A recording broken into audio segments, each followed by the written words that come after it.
hinihingi namin sa kanila, bilangin namin ang boto na nasa QR code ng resibo.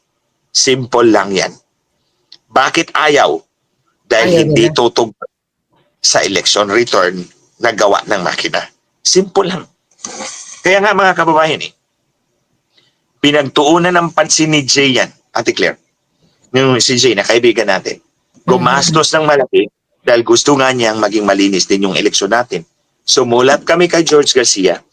Gusto namin bilangin ang mga boto na napaloob sa QR code ng resibo at a rate of 800 QR codes per minute. Isang oras lang, tapos na. And kung ano man ang resulta ng QR code ng mga ng mga boto sa QR code sa resibo, ikukumpara natin yan.